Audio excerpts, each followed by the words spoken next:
Salut à tous, c'est WWE Fan. On se retrouve pour une nouvelle vidéo et c'est euh, deux épisodes de WWE News avec 4 news.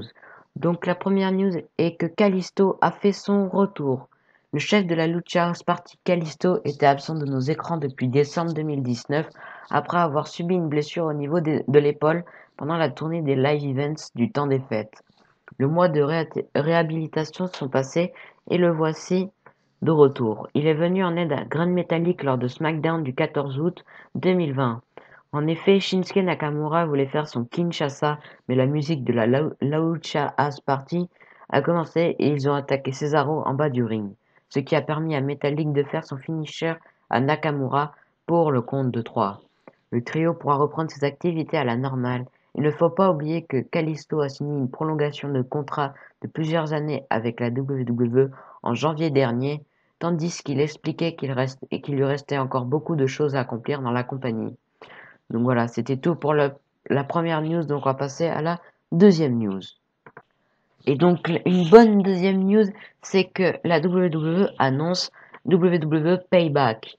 La WWE n'avait toujours pas annoncé la tenue de son prochain pay-per-view après SummerSlam, mais voilà qui est maintenant fait.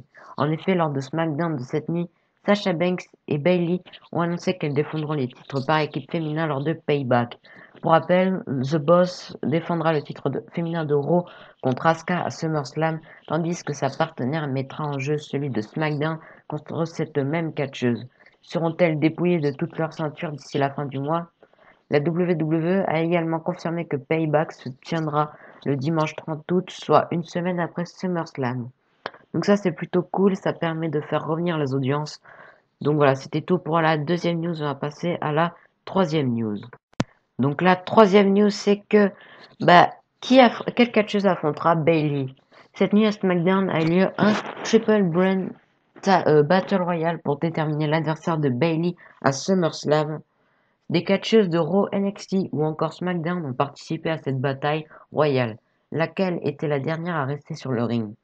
Ainsi, Shayna Baszler et Asuka étaient les deux dernières catcheuses à avoir les pieds sur le ring. Malgré une intervention de Sasha Banks et Bayley en faveur de Baszler, Asuka a réussi à passer la deux fois championne de NXT par-dessus la troisième corde. L'impératrice de demain a alors remporté le match et ira affronter Bayley pour le titre féminin de SmackDown à SummerSlam. Ce n'est pas le seul match qu'aura Asuka à SummerSlam, puisque la catcheuse doit déjà affronter Sasha Banks pour le titre féminin de Raw lors de l'événement.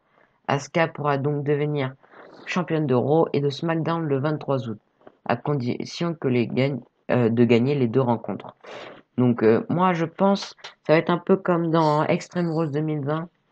Peut-être que là Bayley et Sasha Banks ont cédé toutes les deux, ou peut-être qu'ils vont perdre toutes les deux leurs titres et comme ça ça va commencer une rivalité avec Bayley et Sasha Banks, je sais pas.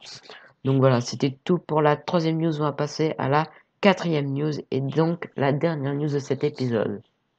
Donc la dernière news, c'est que le retour de Velveteen Dream ne plaît pas à tout le monde.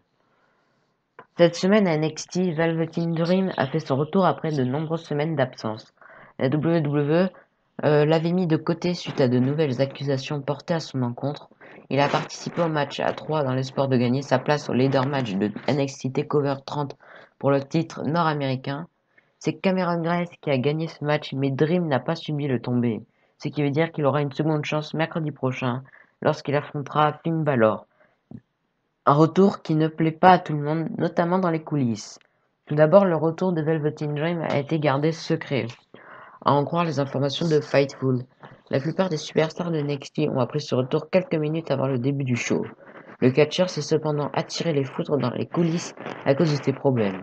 De plus, son retour a été perçu comme un traitement de faveur sur plusieurs points, puisque si une autre personne était dans sa situation, elle se ferait virer sur le champ. Pour le moment, la WWE n'a pas communiqué publiquement à ce sujet. Donc voilà, c'était tout pour ce premier épisode WWE News. On va passer au deuxième épisode de WWE News. Allez, c'était WWE Fan, abonnez-vous, lâchez des pouces bleus, des commentaires. Allez, bye!